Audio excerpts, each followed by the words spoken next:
Hey, everyone, and welcome to the Purpose Matrix. You are going to love today's guest, Kris Benson. We talked about so many impactful things. I mean, I don't even know where to start. He talked about just reverse engineering your life, a lot of how life is all about freedom and what those freedoms or lack of freedoms are for you. We talked about the power of your network, Kris's approach to reading and books, which I think is really important to understand. Kris's superpower of just the ability to jump in what he's learned from that process, how he defines success.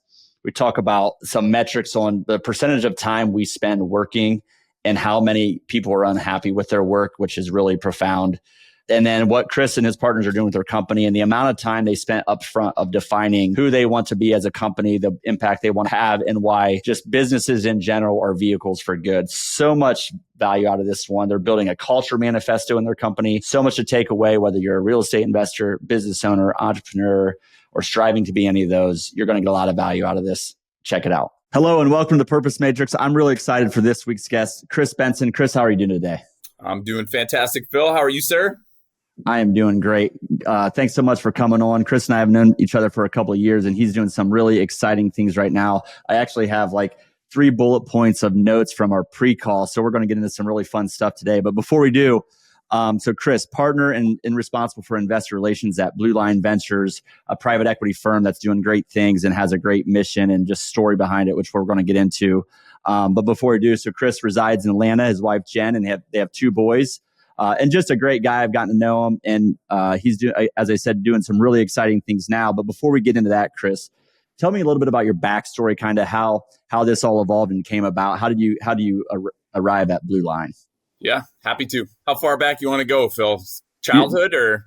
give me the most interesting version of Kris you can give. Whatever feels feel compelled to share. I grew up upstate New York, middle class. My mom and dad are great. I kind of an idyllic childhood. For a while, if I could go back to high school, I probably would have. We had a great time in high school. Our hockey team was really good. We thought we were kind of hot shit, but as you get older, you realize you're a very, very small fish in a very, very big pond. So went to school, met my wife, Jen, in school. I guess fast forwarding through a lot, actually had our first child when I was a senior in college. So had to grow up super duper fast. Noah, who is my 23-year-old now, was an interesting ad when you're a senior in college. And so when I graduated school, it was, how do I make the most money to pay for diapers, formula, and rent? So got into sales. I interviewed basically anyone who would listen to me. And sales felt like the opportunity to make the most dollars out of school. So worked for a B2B payroll company called ADP. Probably you're familiar with them. One of the monsters. I am. They're a great B2B training process. If you want to go and get your teeth kicked in 5 days a week and get a lot of no's, that helps to go try to sell payroll services. So did that for a while. Got into medical devices. Again, Phil, not a lot of intention about what I was doing. It was always just, how do I make more money? Had a couple of medical device roles. My last real W-2 job was a company called Intuitive Surgical. They make the Da Vinci robot, and I was super grateful to be a part of them. Incredible technology. Still to this day, an incredible company. Stock price, an incredible ride. And really, Phil, that's where I sort of had a little bit of realization around what I wanted my life to look like. I was working a ton, traveling 3 to 5 days a week, missing a lot of kids stuff. And in my 30s, I was like, I don't want to do this for another 30 years. And like many real estate investors, I read Rich Dad, Poor Dad, and I was like, oh, passive income. That is a way better way to make money. So we got into real estate, started with kind of small stuff in our town, duplexes, quads, and hated it. We had 22 units, I think, and it was a nightmare, as you know, everybody kind of goes through this path. Yep. So, you know, good stuff. Yeah, go ahead. I want to talk a little about you said just this is when there wasn't a lot of intention. And then you said you started to think about what I wanted my life to look like. How did you think about that at the time? And how did you bring that to work? Like, how did that impact your career? Like, what were you trying to get out of your work for your broader life? How did that go about? Yeah, it's a good question. I mean, Phil, because of our situation, it felt like the first 10 plus years out of college were survival. right? I mean, we had kids right away, right? So it was a lot of overhead added to the pile very quickly. Yep. And it was like, all right, how do we pay for a house and food and do fun things with our kids? And so in my head, it was always, how do I make more money? Like that was, and the only way I knew at that point was W-2 jobs, right? So I was always looking at, all right, if I do this job and do it well, what's the next level I can get to? And really intuitive, and this isn't, I'm not trying to be arrogant in any way, but in the world that I lived in, intuitive was sort of the top of the tier, right? I mean, there were years where guys were making seven figures, and like it was, a really profitable W-2 job. But what I saw, Phil, was the idea of just trading time for money. There was no end. Like every January, I started at zero. So it was just sort of the first realization. And I'll tell you something that really always used to stick with me. It would be like a Thursday night and I'd be in some godforsaken airport, like, I don't know, Detroit or Minneapolis, or no offense to Detroitians. Yeah. So weather that we have in Ohio, places like that. I hear you, Chris. Yeah. Chris is from Atlanta, I said earlier, so he has much warmer weather than we do. I'm from upstate New York, so I know all about what happens from November to you got March. The heck out of Dodge. Yeah. You got the heck out of Dodge. But I used to see that guy in a suit who was 65 still carrying a bag around through the airport, and I was like, nope. Like I'm not going to do that. And so I think it was starting to educate myself on what other models looked like. And honestly, Rich Dad, Poor Dad was the first one where I was like, oh, there's another way to do this. Yeah. And you can create passive income. Yeah. And we'll get into what you do now, because it's not real estate. It's business and private equity. So it's not all about real estate here. But I think what's so important to recognize for our listeners is that, like, pay attention to where you're going by looking at where, if you're on a path, pay attention to the path you're on, who is where you want to be and how are they living their life. And that doesn't mean you can't go that path and not have a fulfilling life. I'm not saying that, right? But just pay attention to that and see where you think you're going professionally, what your life's going to look like professionally, and how is that the life you want to live, and is it in alignment with what your personal life wants to look like too, which I think is so important, because you mentioned it too, but you were hustling in all of your 20s, but you missed a lot of different sporting events and other things with your kids with your boys when they were younger. So let's, again, just paying attention to just being very observant and very curious, which you talked about a little bit on the pre-show too. You're just a curious guy, which I love it, a growth mindset. Let's fast forward a little bit too. So you're in the W-2 world. One more thing I think to mention there that I think is helpful, which is reverse engineer your life, right? When you find that person that you really like, you look at their lives and you're like, wow, how did they do that? And I think most of us kind of come to this thing, and what it is freedom, right? The freedom to do what you want to do with whom you want to do it. And that's really the goal I think everybody ultimately ends up with. And then, I have a 23-year-old son, right? So what I'm trying to impart on him is just think about, like, hey, 10 years from now, Noah, what do you want this to look like? And let's find some things along the way that help you get there.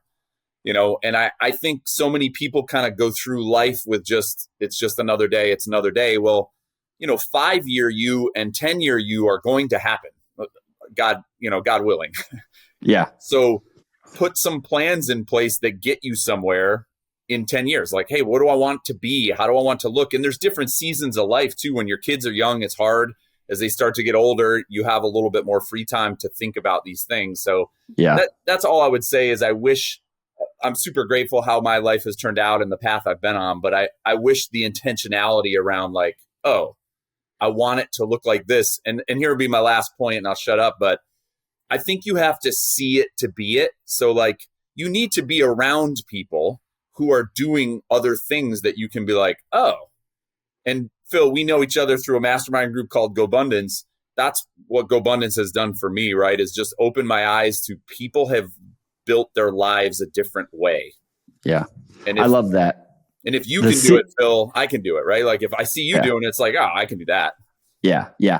There is so much power in getting around people that are doing it. And, first of all, I think when you go in rooms like that, the first reaction a lot of times is imposter syndrome. You're like, oh man, do I even belong in this room? But then as you get to know people better, look, everybody else in the room is this thing called a human being, and they're doing things, but they all have faults. They all have issues. They all have challenges.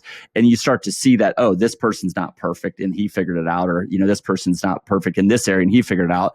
And everyone has different strengths and weaknesses. And I think, so to kind of tie this all together, be aware of the associations that you have. Pay attention to them. Do you want to be like those people personally and professionally? And if you don't, find associations or groups that you do want to be around and you want to be like those people. It is extremely, one of the 5 pillars of success we talk about is the association. And it's so powerful in many ways, not just see it to believe it, but also just the power of accountability you get from those different groups and the associations you're around. So I love that. And the other thing you talked about is freedom. And I'm curious what you think, but we hear a lot about financial freedom and time freedom. But I think freedom, like at one point I was trying to figure out what are the freedoms that people don't have that they're pursuing? What are all those? And there's a couple that, like ego, what do people think of me, and getting away from that. And I think the ultimate freedom is honestly freedom of purpose, to really pursue what you feel your heart calls you to do.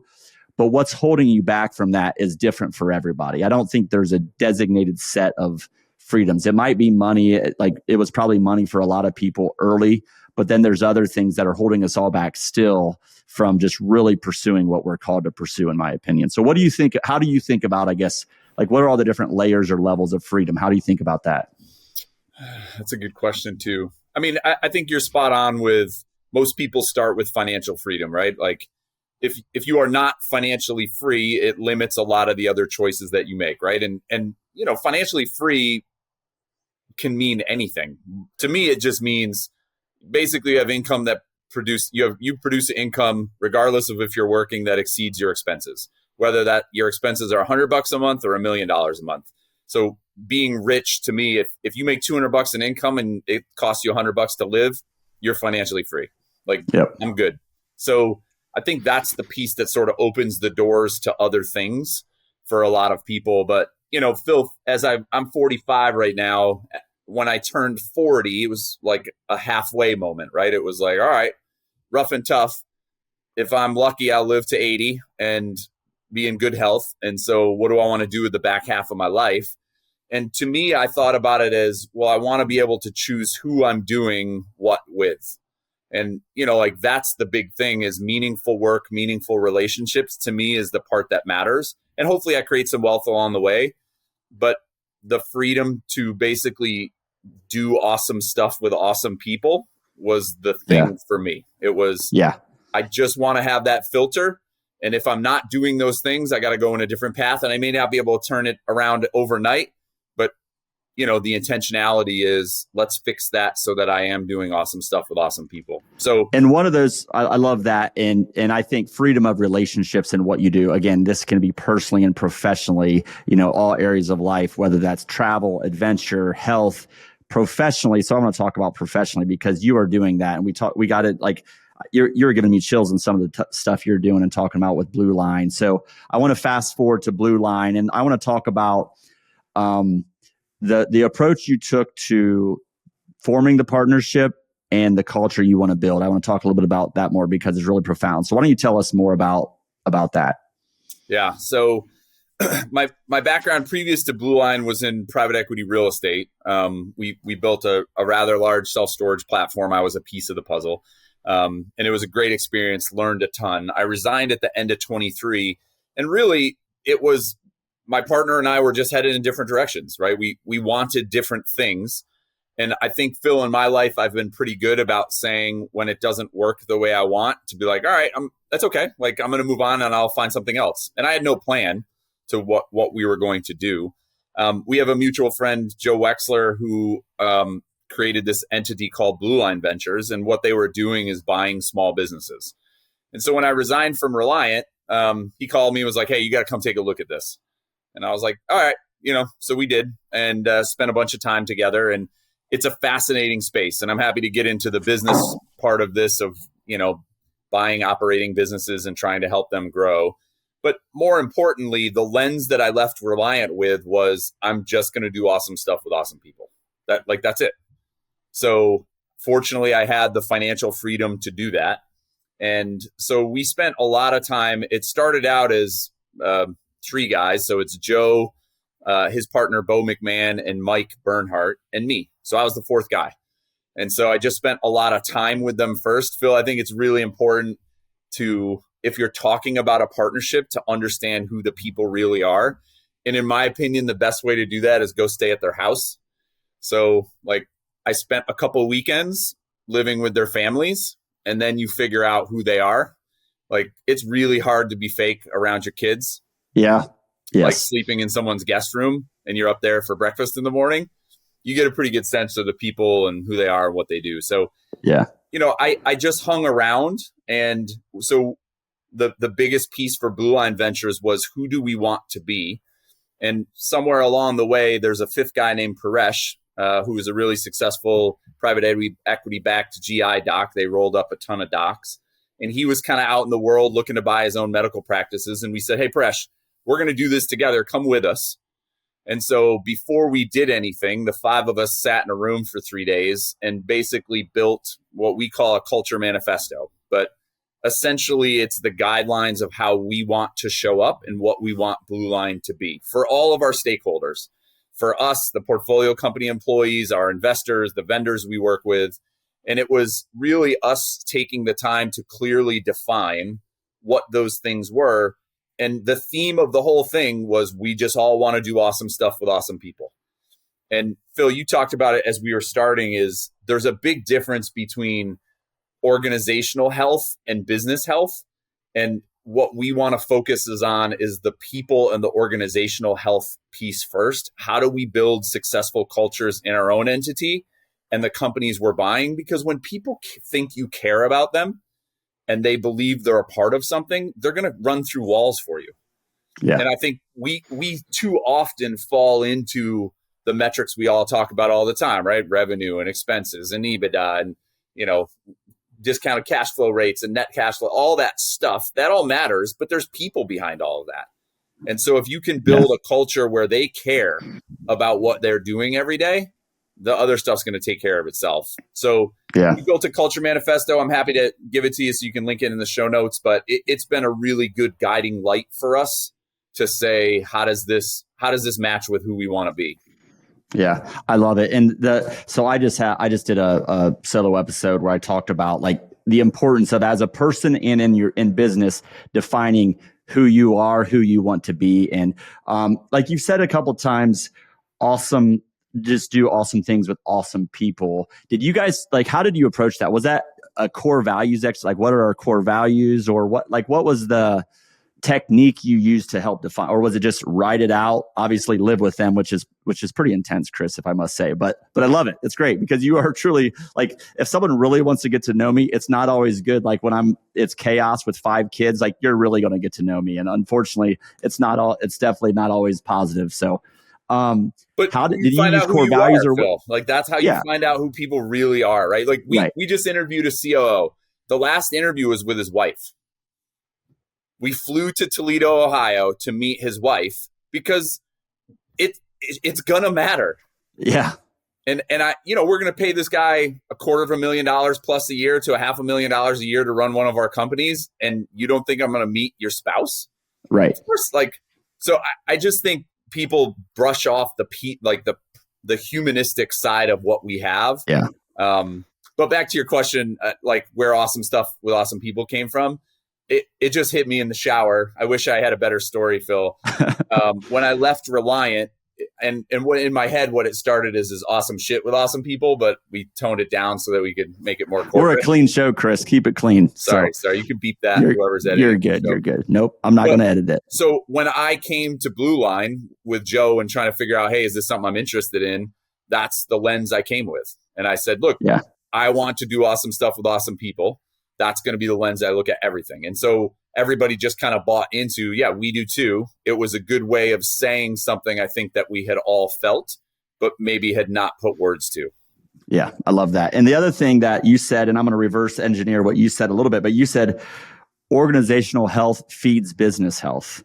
And in organizational health feeds financial health and financial results. And that is very, very true. However, I've talked about this. Financial health does not automatically equal organizational health. So Oh, just absolutely because you're not. financially healthy and you're having a good year and you're profitable does not mean your organization is healthy for the long term. So do not confuse, do not get too caught up and tied up into your results. It's so important as a business and as a person to get clear on who you are and why you are who you are. Focus on that. And then because like that's who you are is not your results. Who you are is just who you are, what you do. So I think defining it and getting clear on that is so important.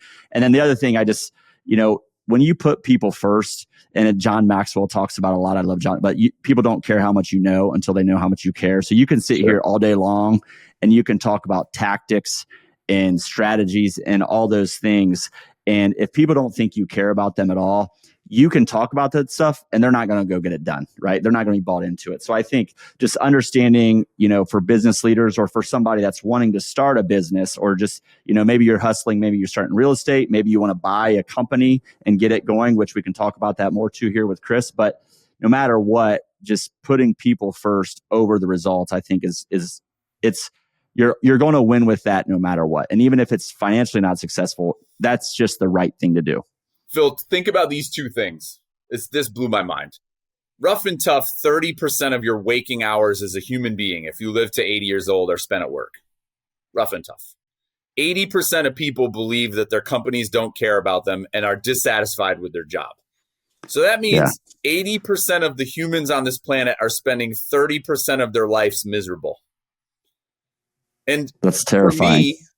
For me, that's insane, right? Is it going to make you a better dad when you get home? No, you're going to be miserable, right? Like business is a vehicle for good, and we've all lost track of that idea. If your people are fired up to be at work every day, they're going to be better moms and dads. They're going to be better coaches at school, better spouses to whoever their significant other are.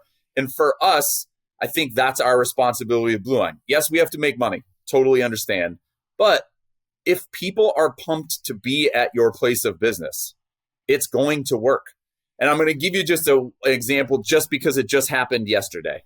So our first acquisition at Blueline Ventures is a gas station sign reimaging company. So all they do is gas station signs in Cincinnati, Ohio, and the surrounding area, Kentucky, Indiana.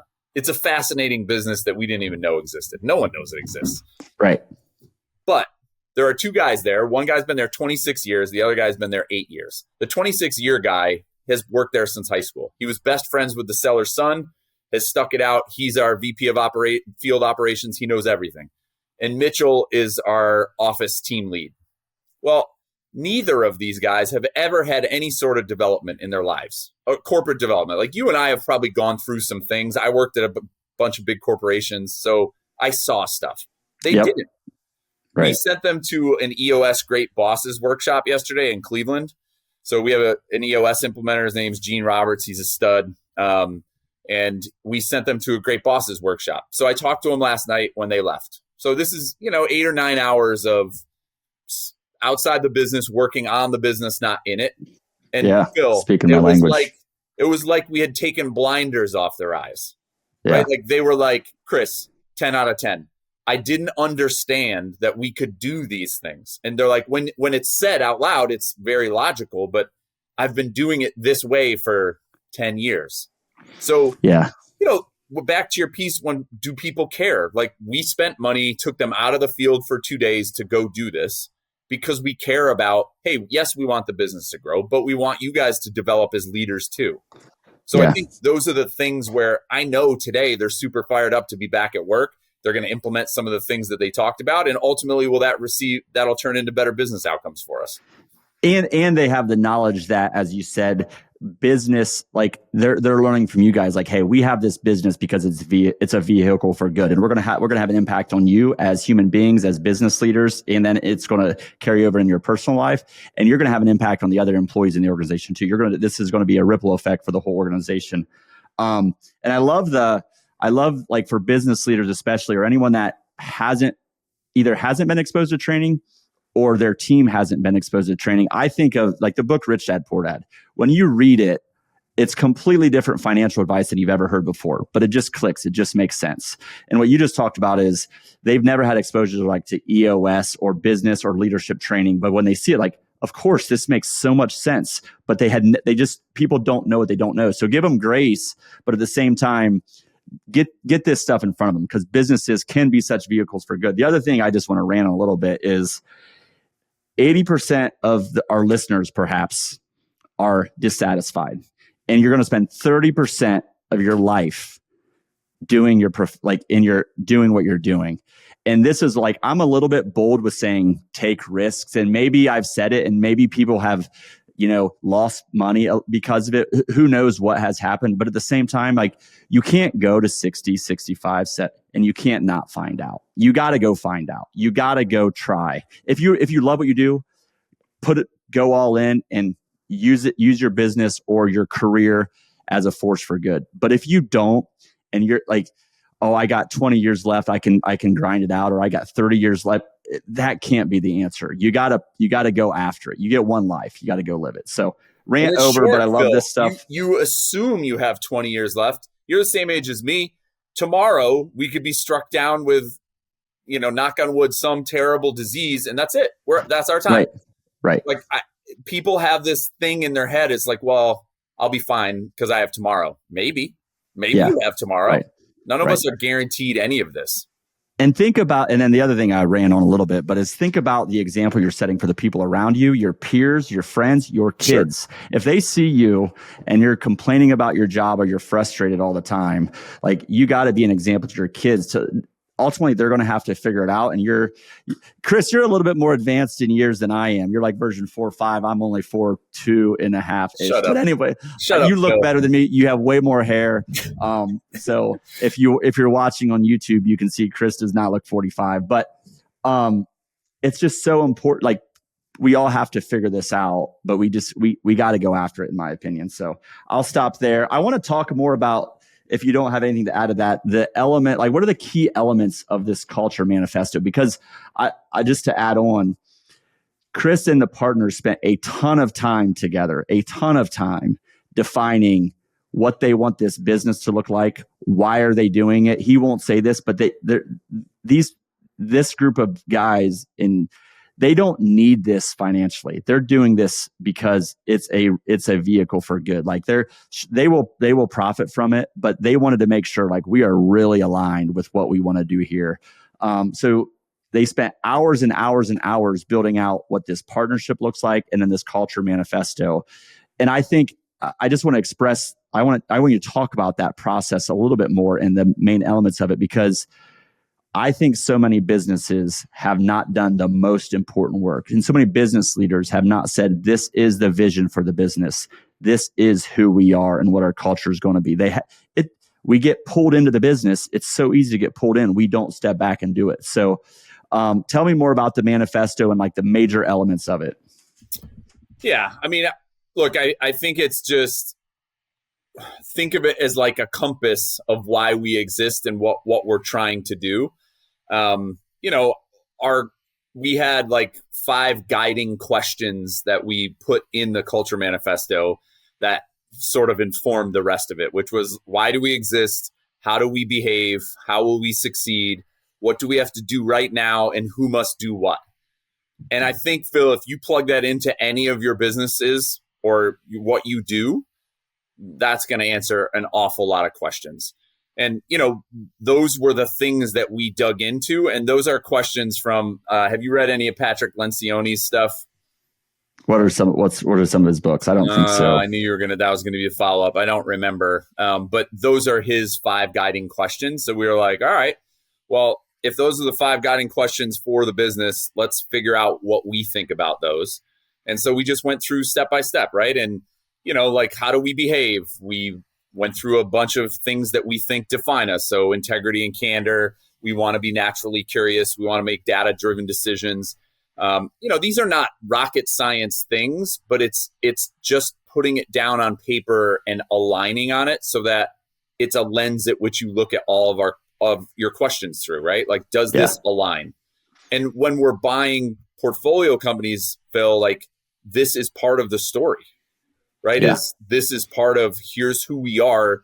This is what we're going to bring to you. And then at the portfolio company level, they're bringing their own, we're building a culture manifesto with them of here's who, that company I talked about, it's called C&B Signs.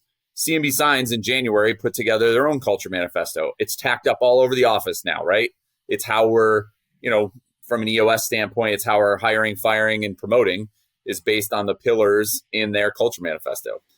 So I think it's not rocket science-y stuff, but it's just good things that people don't talk about prior to getting things evolved. Usually what happens is an idea, they get a business together, and then the business starts gaining momentum, and then they find out they have these conflicts further down the road. Yeah. And I just want to put this in perspective for people. You have 5 partners, right? Mm-hmm. And or 4. These folks have been extremely successful. They don't have to do this. They've gone through different W-2 careers and corporate and tons of training. They've gone through their own business, own partnerships. Like they've ran the course. They have a lot of experience. How many hours and how many pages are these different documents? Yeah. So the Culture Manifesto is probably 5 pages. Again, I'll send you the PDF. We had it done with a graphic designer, so it looks pretty. We'll put it on our website, hand it out to investors. We did a second exercise, Phil, that we haven't talked about yet called the Partnership Charter. This was recommended to us from another mutual friend, Bob Castellini. And there's a book called the Partnership Charter. It's from this group that does partnership, basically mitigation. So guys who work with partners that are falling apart. They have a consulting firm. They go in and do arbitration, try to help the groups come together, come with some settlement before they go to legal. So they wrote this book about all of the conflicts that partnerships have. And then they built this thing called a partnership charter, where as part of their consulting firm, they'll sit down with you and ostensibly walk you through every piece of partnership issues that they've seen in their history. And so we as a group, all 5 of us did probably 40 hours of homework. And then we came together over 2 days and put that all together into a document. Now it's expensive. I mean, we probably spent, 25, 30 grand on it. But again, it's cheaper than blowing up the partnership 5 years from now when there's some actual money attached to it. Right. And that has a lot of who you are in it too. So, and the other thing I want to hit on there is with that, the recent acquisition, just there's so many good elements of this. With that acquisition, not just having the manifesto, but then the charter, but just the vision that you're portraying, not to your employees, but then as you're buying real estate, businesses, whatever it is, you can share this vision with an owner and say, do you want this to be the company that is looking out for your employees or not? So it also becomes a strategic advantage where people are just, once you put it out there, people will run towards your vision. The other thing that you said that I love so much is you talked about the core values and everything you're doing and the manifesto. You have that at the parent level, but the employees are very engaged as there's an acquisition and building that for what, right? Because you might be buy a company in Cincinnati, Ohio, and then let's say Texas or California or wherever, and maybe you have a buy box. But my point is there's going to be different people at different places. That's their culture that they own. And if they're part of the process, so this is a little bit of the corporate training and strategy deployment, you need your organizations to build a plan and be a part of that process. You can't just dictate it to them. Cast the vision at a high level and let them build it, because then they're going to execute it well. So you're doing so many things right. The EOS model is great. What you've done with the manifesto and the charter, you guys have done so well. So congratulations for all of it. Well, I mean, we're still too early to congratulate us too much, but we're having fun doing it. And by the way, Lencioni's book, I Googled it while we were talking. 5 Dysfunctions of the Team is the one that everybody knows. The one about organizational health, though, is called The Advantage. I'd highly recommend that as a very interesting read. And again, it's one of those things that is very obvious when you read it, but nobody puts any focus on it. And it's surprising. All right. Phil, I'm going to hit on one thing just in our world, I think that really matters. So the businesses that we're trying to buy are EBITDA, which for people who may not know what that means, it's earnings before interest, taxes, depreciation, amortization, basically another way of showing profit, but $1 to $3 million. So these are not super small companies, but they're not big companies. I would guess most of them probably 10 to 50 employees. Very profitable. And the interesting part about it is most of those people have never had any sort of exposure to the larger corporate development stuff that we're talking about. Yeah. And so our opportunity to bring that to them, which for us is sort of commonsensical, but for people who've never seen it is very eye-opening, I think is the key component to it. We've had a lot of fun doing that, and just being able to sit down and say, hey, what do you want out of this? And no one's ever asked them, right? Like we just did quarterly reviews and we're like, what do you want to do in our company? And they're like, I don't know. I've never thought about it. Yeah. And we want to support whatever it is that you want to be here. Right. Like here's what we think is a good option. What do you think? We get to define who we want to be, right? I mean, it's bizarre, but honestly, your mission, what you guys are doing, I didn't realize how closely aligned, but it is so closely aligned because I have kind of two themes I've been, harping on recently, which is first of all, we need good people we need good people and good companies to be great. Like we want, if there's good people, if you're buying good companies or just companies that have good people, we want those companies to be super successful. We just want them to blow up because if you bring this stuff to more and more people and these businesses grow, there's a huge, profound compounding impact of this. So I love that. And what really resonates with me is now that I'm in the small business world and I came from the corporate world, I see the gap. There's this massive gap between these.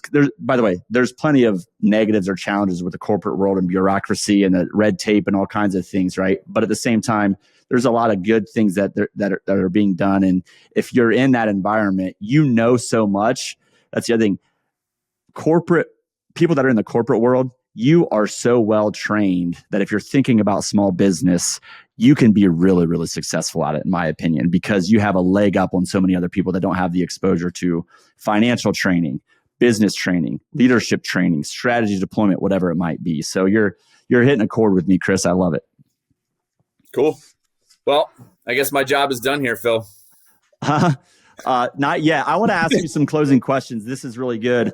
And then I want to ask you more about Blueline and how people can learn about Blueline, because I think what you guys are doing is great. And I also said, by the way, you said, well, it's not done yet. No, you're defining who you are and you're doing the right organizational work. So you can sleep well knowing you're doing the right work, regardless of the financial results. Now, you guys, because of that, will get the financial results. I know that, but you can sleep well knowing that you're doing the right thing for the right reasons. So, how do you define success? How do you define success? I've heard Tim Ferriss ask that question so many times, it feels like I should be better prepared for it. For me, and this is just me personally, is the no regrets thing really matters to me. So success can be tied to a whole bunch of different metrics, but on my dying day, whenever that is, hopefully I got a run ahead of me. The hope is that I don't have regrets around what I did and how I treated people. We talk about it in the Culture Manifesto, but there's a great book called Integrity by a guy by the name of Dr. Henry Cloud. And he talks about your life is like a boat going through the water. And what you do is leaving a wake behind you, right? As the boat goes through the water, you got a wake behind it. And how does that wake interact with everybody else in your lives?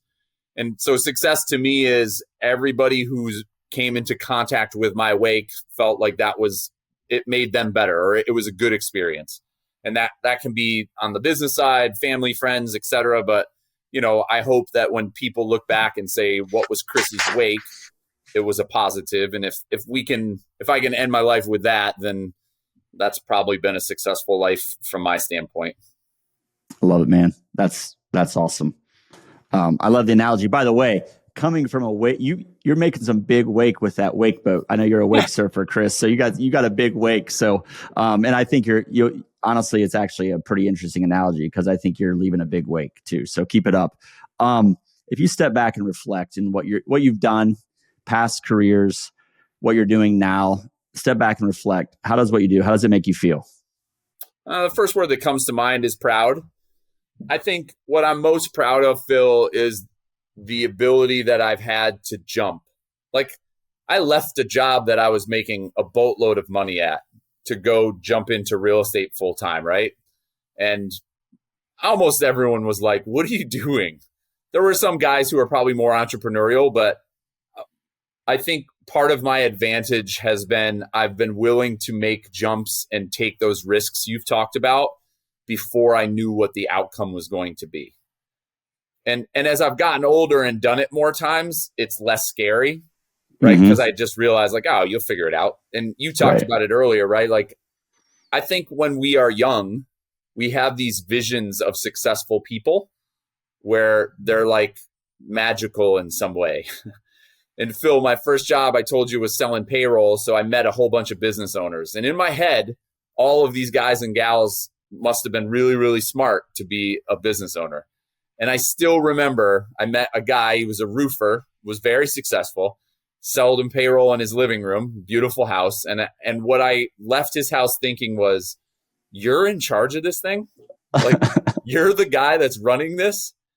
So I think all of us sort of have this thing, and you mentioned imposter syndrome. It's probably built around that. And I know I've struggled with that too, of like, oh, Phil did it, but I can't do that. And it's like, no, you can. Like, no one has any magical formula. There are people who are smarter than us. There's no question. But almost everybody can do almost everything.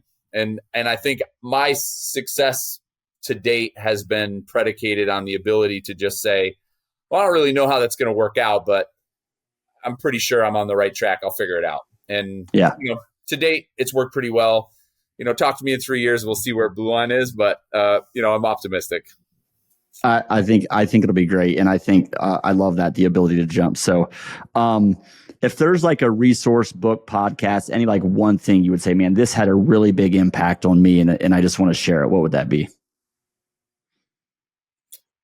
Phil, I think of my life in like seasons, right? And there was a season of how do I figure out how to go from trading time for money to passive income.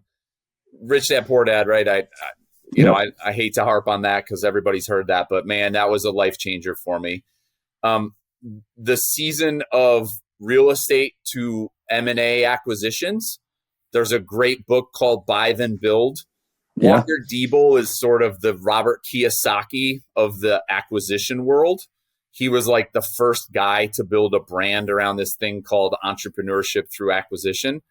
It's a great eye opener. Cody Sanchez just wrote a book, Next Door Millionaire. We all got that book for GoBundance. It's a great one too. She's a little bit more markety, but good book. Those are the ones that have been the big mindset shifts for me of like, oh, that's better. I'm going to go do that. The other thing that I would say just on a whole is, man, the best thing that I've done for myself is two investments. One, mastermind, surrounding myself with other people who are doing really incredible things. You are the 5 people you spend the most time with, right? You show me your friends and I'll show you who you are. That has been, the ROI on that has been 100 times over. And the other thing is I buy a lot of books. I read a lot. So like the books you have behind you, right? Atomic Habits, Traction. I can't see what the other one is.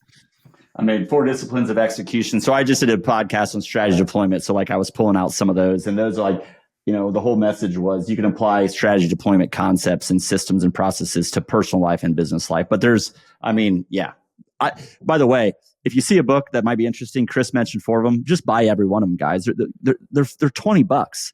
Like that book might change your life, and you might read 10 pages and put it down. Who cares? They're $20. That's the thing, Phil, right? Is it opens your perspective to something else. And when you read it, like you said, it just clicks. You're just like, oh, when you feel that, and after you've felt it a few times, you can now, that's your gut telling you like, hey, this is pattern recognition. You've seen this before. Go follow this path. Yep. For me, those have been the 2 biggest investments. Like, if I could encourage anybody, like, read a shit ton about all different things and go invest in the people that you're surrounding yourself with. And ultimately, if you find that right tribe or group of people, it's going to be life-changing for you. And Phil, just to kind of bring that all back to where we are with Blueline, 4 of the 5 guys in Blueline Ventures are from GoBundance, that mastermind group that I'm a part of. Like, that's how we came together. We knew each other for years, and that's the connection. So hopefully we'll be the greatest story of GoBundance history. We'll see. But honestly, everyone has a history of success. So just, you think about these people that are surrounding themselves with so many people, and then the time they spent on the culture and the partnership agreement, all the stuff that you guys have done. We, like, as business leaders, we really need to prioritize this work on the business, the culture, leadership, all those things as much, not just in the business. And the other thing I'll say is, like, as I'm writing out the Purpose Matrix, the book, like the acronym I have, you hit on every one of them. So, like, get clear on the why. So the acronym is purpose, education, association, courage, and example. Get clear on what you want. Educate yourself. Kris said, read as much as you can. What's that acronym spell? The acronym is PEACE. And if you go through that, and in every area of life, you'll get peace. But if you do those 5 things, you talked about purpose, you talked about education, association, courage, the ability to jump, you talked about that big time, right? And then leadership and example, you talked about that a ton. And I think if you do those things, you're going to find success. Over time, you're going to find success. You're going to get clarity. You might not have success right away. It might not work out the first time, but you're going to learn, you're going to grow from it, and you're going to find the next thing that brings you in the right direction. And then, do that in the different areas of life too. So, Kris, this has been amazing. Obviously, Blueline is doing the right things, and just building a healthy organization. How can people find out more about you, Blueline, and what you guys are doing? Yeah, website's probably the easiest. Blueline-ventures.com is the website. You can reach out to me on LinkedIn. It's Kris with a K, K-R-I-S. You can email me too, kbenson@blueline-ventures.com. All those things are good ways to reach out. Happy to help however we can. And it's been an interesting journey. And Kris, there's opportunities to learn from what you're doing, and also investment opportunities as well. Is that correct? Yeah. So we launched our first fund at the end of last year. So the acquisitions that we're doing are part of BLV Fund 1. So second deal is closing this month. Third deal hopefully will close by the end of the summer. So yeah, just getting off the ground. But if you're an accredited investor and interested in participating in something like that, happy to provide more info on that too. Awesome, Kris. We'll put that in the show notes. Hey, Kris, this has been absolutely amazing. I appreciate it so much. I've been talking about this just recently, all these topics. So I loved every bit of this episode. It was so enjoyable for me. So thanks so much for coming on. Purpose Matrix signing off.